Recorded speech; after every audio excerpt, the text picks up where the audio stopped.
Look, my kids are on summer vacation, so I have a hard enough time knowing what day it is. Doesn't help that the Dodgers and Angels played almost the same exact game on Wednesday that they played on Tuesday.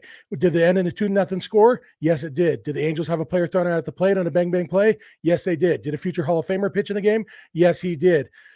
Did the Dodgers win both games? Yes, they did. And that's what we're talking about today on Locked On Dodgers. You are Locked On Dodgers, your daily Los Angeles Dodgers podcast. Part of the Locked On Podcast Network, your team every day.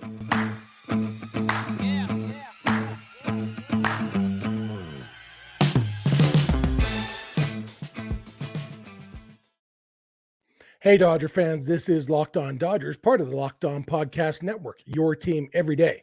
Thank you for making Locked On Dodgers your first listen every weekday morning. Remember, this show is free and available on all podcast platforms and on YouTube simply by searching for Locked On Dodgers. Or even better, go ahead and subscribe wherever you're watching or listening right now, and then you will never miss a day because you know we're not going to. If this is your first time with us, I am Jeff Snider. My normal co-host is Vince Samperio, although it's just me today. Vince and I are everydayers here with you. You can be an everydayer too by listening every day. We're also both lifelong Dodger fans, just like you are. We've spent time covering the Dodgers in the press box and the locker room, so we're not quite insiders, but we bring you the smart fans perspective on our boys in blue every weekday morning. This episode is brought to you by eBay Motors. A championship team is about each player being a perfect fit. Same with your vehicle. So for parts that fit, head to eBay Motors and look for the green check. Stay in the game with eBay Guaranteed Fit, ebaymotors.com. Let's ride. eBay Guaranteed Fit, only available to U.S. customers, eligible items only, exclusions apply. And the Dodgers beat the Angels to sweep this little two-game series. Again, the score was 2-0. I mentioned in the teaser, Hall of Famer on the mound both games. This one, obviously, Tuesday's game is Clayton Kershaw. This one, I'm talking about Shohei Ohtani. You may have thought I was talking about Ryan Brazier. Looked like a future Hall of Famer to me. But the Dodgers went with the bullpen game here. And it was not the plan. As we talked on yesterday's episode, Dave Roberts said after Tuesday night's game that Michael Grove would be pitching in starting Wednesday's game. And then Wednesday morning or late morning, we got word that it was going to be Brusdar Graterol as an opener, and then Grove being the bulk guy. And then eventually it morphed into this is a bullpen game and Grove is available for multiple innings. And in the end, Michael Grove did not pitch in this game. Instead, 6 or 7 different relievers pitched for the Dodgers. And it was about as much as you could have hoped for. It was remarkable. It wasn't perfect. They did allow 2 hits, both to Luis Rengifo. But overall, the Dodgers, the bullpen shut it down. They shut out the Angels. Like I said, only 2 hits to Rengifo, a couple walks, but huge outs when they really needed them. Brusdar Graterol went 2 innings, got some strikeouts. He had 3 strikeouts in his 2 innings. And as we talked about a lot, that's key for Graterol. He's great at weak contact, but he needs to miss more bats to be effective. He did that. Got some chase on the high fastball. Don't know if that's an Angels thing or if that's something that maybe he can leverage. Maybe, it feels like it's not something that he goes for very often. And so maybe that'll, something to watch anyway going forward. Is that something that he starts trying to work into his repertoire a little more, a fastball up out of the zone, trying to get some chase. He also got a strikeout on his slider, looked really good. He's got good stuff. You got to be able to get more strikeouts. Victor Gonzalez pitched well. Who else pitched in this game? I think next was, I can't even remember what order they went. I know Alex Vesia came in somewhere between Gonzalez and Vesia, I think, and I can't remember which one it was. But then Ryan Brazier pitched, and Caleb Ferguson pitched, and Evan Phillips pitched, and everybody was great. Dave Roberts said that it was like overnight. He had mentioned to Michael Grove the night before, we're not totally sure how we're going to use you. And basically by Wednesday morning, he decided want to go with the bullpen game. And he let Phil Nevin know that they were doing a bullpen game. And I love this call. Obviously the Dodgers bullpen has been the weak spot for this team, especially the last month or so. They have been really, really bad, but Michael Grove has also been really bad. And the difference is, a bullpen game, you can never expect a shutout, because the problem with bullpen games, one of the problems, the immediate problem with bullpen games is you're counting on 6 or 7 or 8 guys to all be on tonight. If one of them has a bad night, that can cost you the game. I think the thinking was that they had a better chance of 6 or 7 bullpen guys being on than Michael Grove being on. And, it's hard to argue with that logic. The way Grove has pitched, he's got good stuff. And, it also, Robert said after the game, it sets up Grove to be able to pick up innings. Emmett Sheehan is pitching on Friday against the Astros. If they need, if Sheehan, I know he went 6 innings last time he pitched. Obviously, some people thought he should have gone 9. But, there's a chance in his second career start that he only goes 4 innings. And having Michael Grove available to go 3 innings if he needs to on Friday is big. And the fact is, with Shohei Ohtani on the mound for the Angels, I think Dave Roberts knew runs were going to be at a premium. And you can't – I feel like throwing Michael Grove out there would have been conceding the game because the Dodgers scored 2 runs and they won the game. And I don't think Roberts said, we'll definitely win this game if we throw a bullpen game. But I think he accurately assessed that the chances of winning were better with a bullpen game. And with having just had a day off on Monday, only Ferguson and Phillips used on Tuesday, and neither of them were used very heavily.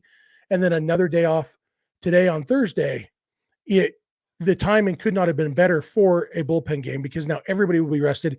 Even Gratterall, who went 2 innings, will probably be available on Friday. Maybe Gratterall's not available. Everybody else should be available. Nobody was really worked very hard.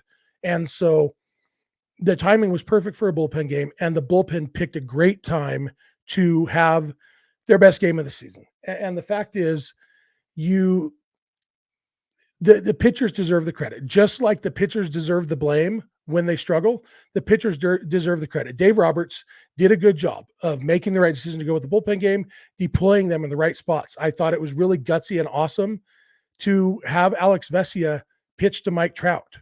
And Roberts said after the game, Trout, despite being a right-handed hitter, has had his struggles against lefties, and they liked Vesia there. And I think that, it was a combination of looking at the stats, looking at Trout's struggles against lefties, looking at Vesia's stuff, knowing Vesia's high fastball is a strength of his, and that's a weakness of Trout's. Everything about it, like it was like a baseball man move, like, oh yeah, let's challenge him.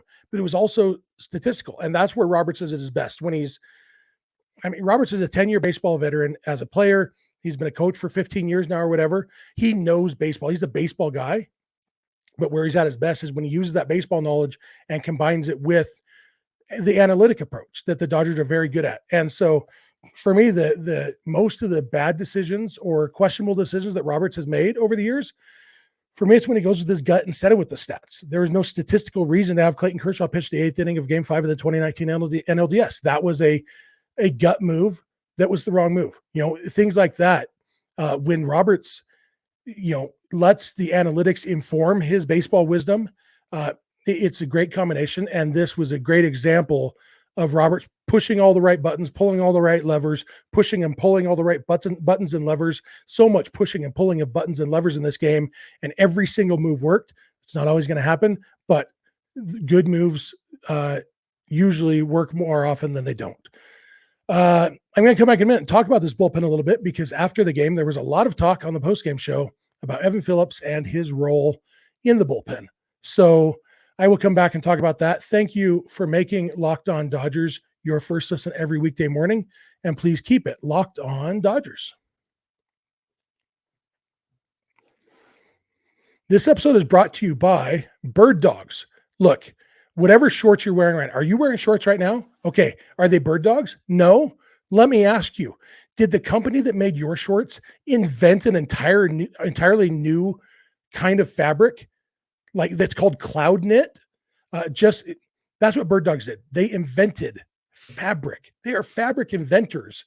They invented cloud knit fabric that looks just like khaki, but it stretches so you get a way slimmer fit without having to sacrifice movement. So what that means is that Bird Dog shorts make you look good. They make your legs look good. They make your butt look good. You look good in Bird Dog shorts. And that's because they are designed to fit slimmer through the thigh. They give you a sculpted look. They do exactly the same thing as Lululemon, but they fit way better. You feel like you're wearing gym shorts. You look like you're wearing dress shorts. It is perfect. It's anti-stink, sweat wicking fabric that keeps you cool and dry all day long.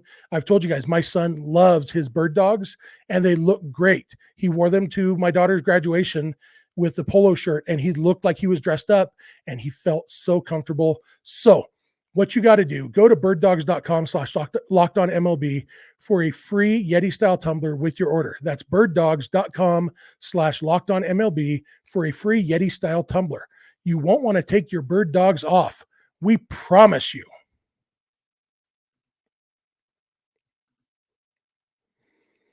All right, I am back. I want to thank you for making Locked On Dodgers your first listen every weekday morning. If you're watching on YouTube, we'd love to hear your thoughts in the YouTube comment section. We've been getting a lot of great comments on YouTube the last week or two. Keep that up. Really appreciate it. If you're listening on the podcast, love to hear from you through social media or email or whatever. Always love hearing from our listeners. If you're not an everydayer, look, it's a really fun club to be a part of. All you got to do is watch or listen every day. Or if you want to be a double everydayer, a thing that I invented, just watch and listen every day. You know, can't go wrong there. You got 24 hours a day. What else are you going to do? If you want to, the Dodgers are off today, but when they are playing, if you can't catch the game on TV, you can always catch the local radio broadcast, the hometown broadcast on Sirius XM or the SXM app. Just launch the SXM app and search for Dodgers. You can also listen to this podcast on the SXM app by searching for Locked On Dodgers. So moving on, let's talk about the bullpen. I mentioned the bullpen had a great game. Everybody who pitched did great. Some greater than others, but nobody had what could even remotely be considered a bad game, which is how you throw a combined shutout.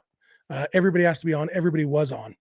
That includes Evan Phillips, who came in and faced Shohei Ohtani, Mike Trout, and Brandon Drury in the ninth inning.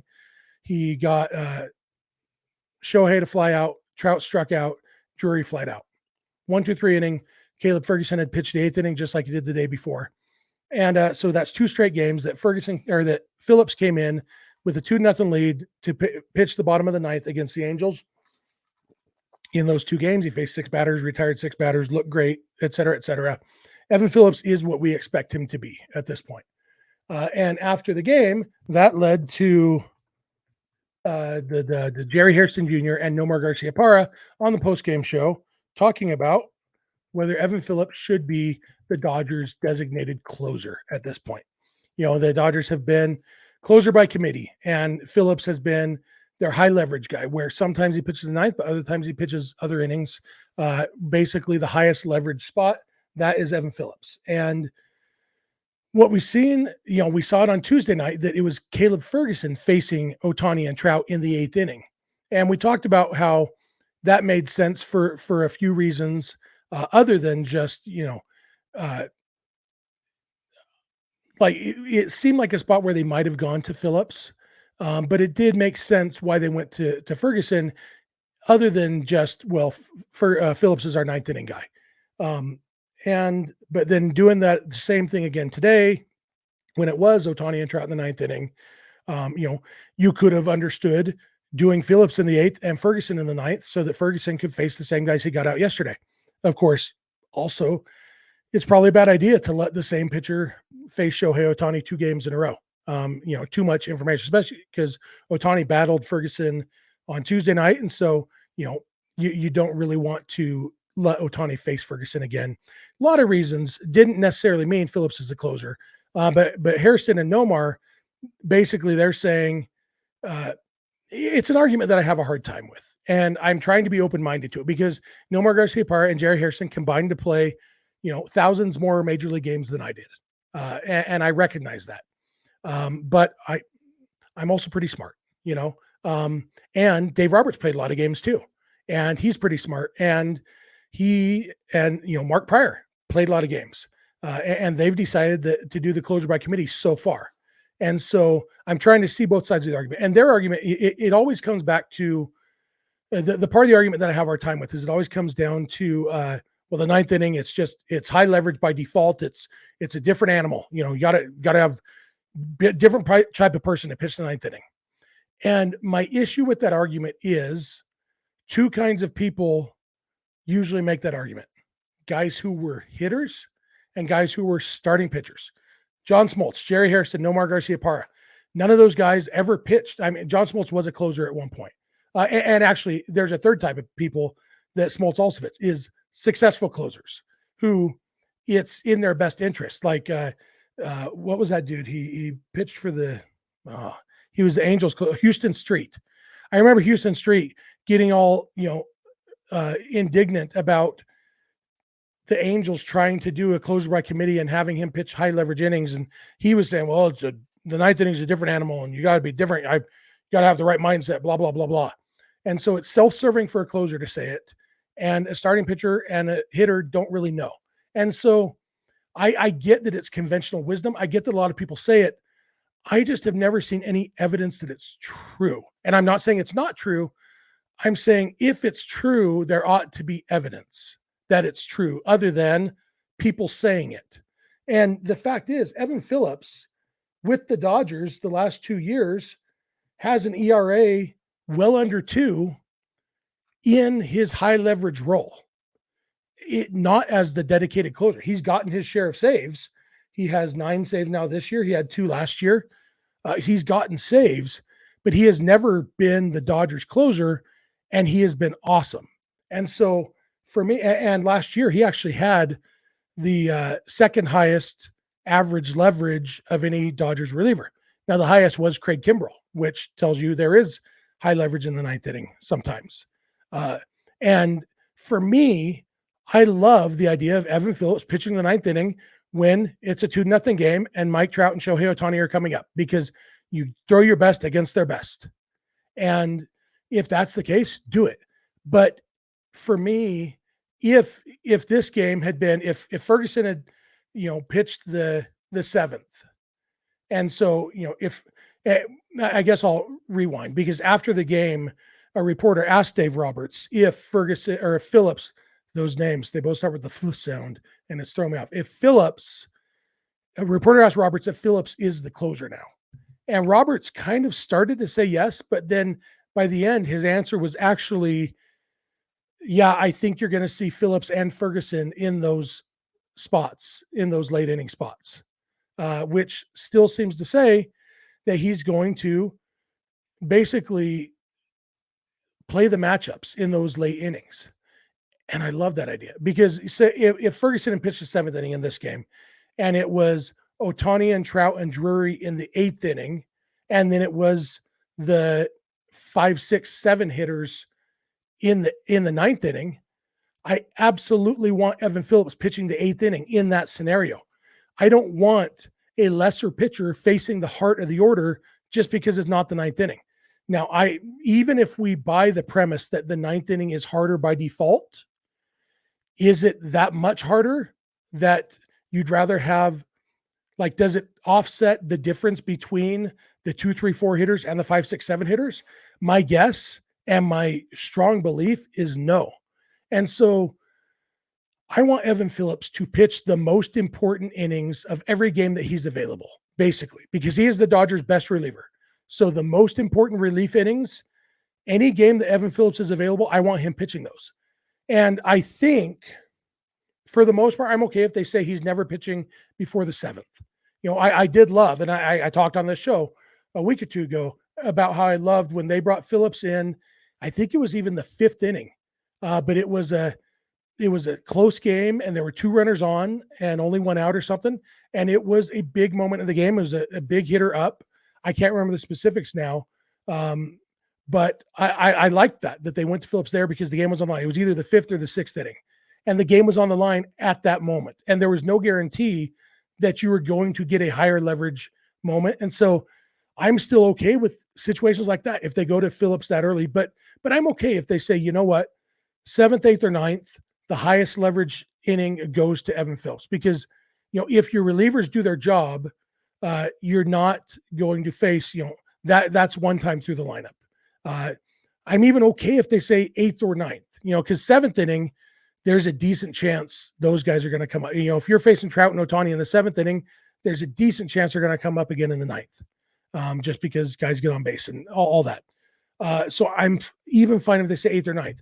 I don't want them locking Phillips in to the 9th inning, because sometimes the 8th inning is when the game's on the line. And when the game's on the line, I want Evan Phillips in the game. And so I think with that approach, Phillips would get a lot of saves, get more saves than anybody else, because sometimes there's not an obvious, okay, this inning is harder than that inning. They're all major league hitters. And so, sometimes there won't be an obvious difference. Sometimes it will line up that the hardest inning is the 9th inning as far as who's coming up. But when it doesn't, I want Evan Phillips in the game when the game's on the line and when the toughest hitters are up. And if you want to call him the closer, a closer who sometimes pitches the 8th inning, sometimes pitches the 7th inning, fine. I don't understand the obsession with naming a closer. And what Hairston and Nomar were saying was that if Phillips has the 9th, then it lets everybody else settle into other roles. And so I kind of like what Dave Roberts said after the game, where it's like, okay, the 8th and the 9th are Ferguson and Phillips in some order. I'm okay with that, because it still lets other guys settle into their roles, still leaves flexibility for Phillips to pitch whichever inning is more important. I would love if a third guy could step up and be as dependable. And it's funny that Ferguson is that guy right now, because Ferguson 2 weeks ago was awful. But he's looked really good. And if he could be that guy, I would love it. And I'd love to have a third guy so that they could say, okay, these are our 3 guys. You remember the 2015 Royals? They had Kelvin Herrera and Greg Holland and Wade Davis, I think. I have no idea if I got that right. Anyway, they had 3 relievers who, if you could get your starter through 6 innings or get through 6 innings with the lead, you were going to win. And I would love if they could get that third guy and then play the matchups with those 3. And it does let everybody else settle into other roles. But for me, that's where I'm at. I'd love to hear you guys' thoughts. If there's evidence that the 9th inning is harder that you've seen, I'd love to see it. I feel like it's just a baseball version of an old wives' tale. So, all right, I'm going to come back in a minute. I'm going to talk about the Dodgers starting shortstop on Wednesday night, who was Mookie Betts, and if we ought to do that more often. So thank you again for making Locked On Dodgers your first listen every weekday morning, and please keep it Locked On Dodgers.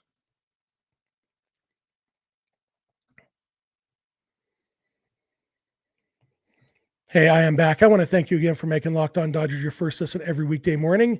I also want to remind you, you can catch every Dodger game on the radio, the Hometown Dodgers radio broadcast on Sirius XM or the SXM app.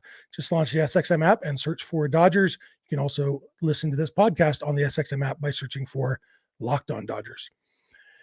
And with that said, I want to talk about the shortstop position. Mookie Betts played shortstop again on Wednesday, played it well. Had a great play, not a spectacular play, but a great play in the 8th inning. Ferguson had walked whoever it was, and then he got a ground ball from Hunter Renfroe and walked Michael Stefanik. I always think of Jack Steffen. You remember the old Jack Steffen commercials when I was a kid growing up in Southern California?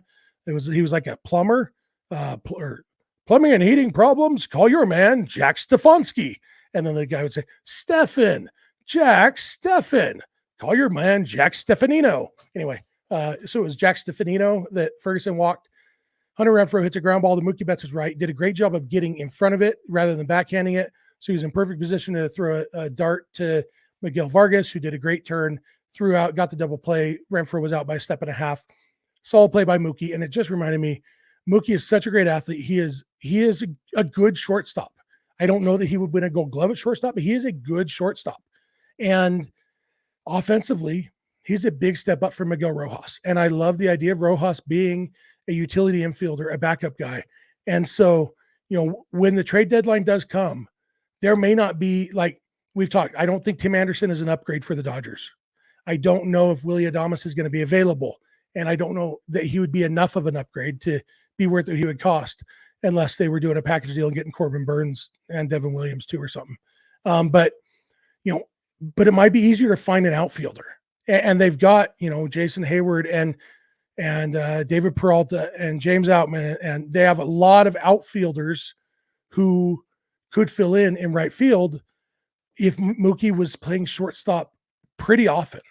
And I kind of love that idea. And we've talked about it in the past. but I kind of love the idea of Mookie being the Dodgers' primary shortstop because then it's easier to fill a hole in the outfield, and it gets Miguel Rojas's bat out of the lineup every day and more of a utility guy. And I wasn't like, I hoped that Mookie could hold down shortstop.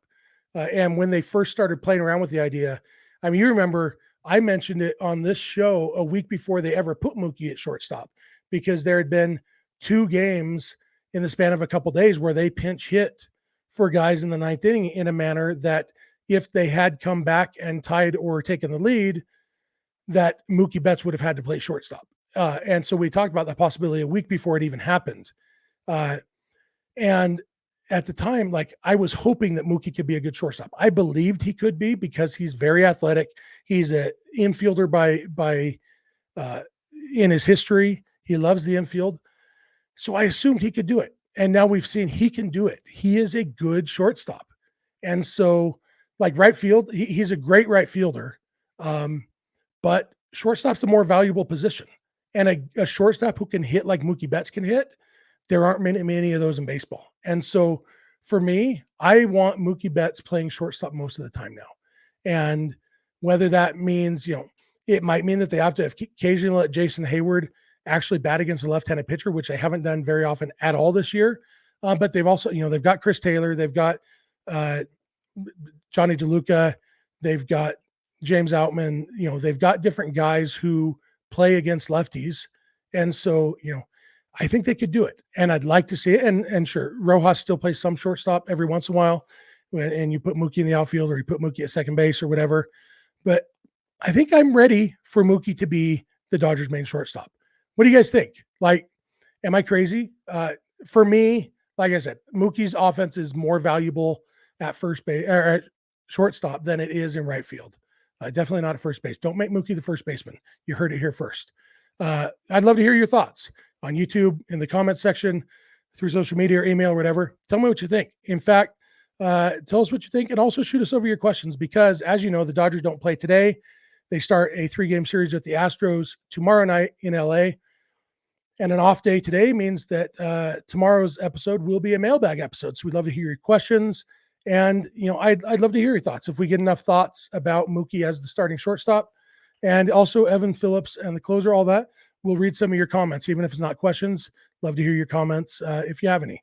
So that's going to do it for me for today. I want to thank you again for making Locked On Dodgers your first listen every weekday morning.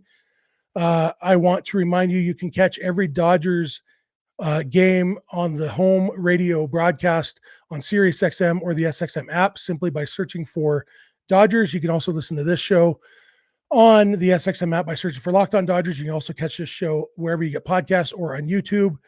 You can find us on Twitter and Instagram at Locked On Dodgers. Vince is on Twitter at VinceSince91. I'm on Twitter at Snidog, and the DMs are open in all of those places. Our email address is lockedondodgers@gmail.com. And our phone number for voicemails or text messages is 323-863-LOCK, 5625. We are here every weekday morning, and we hope you'll be here with us.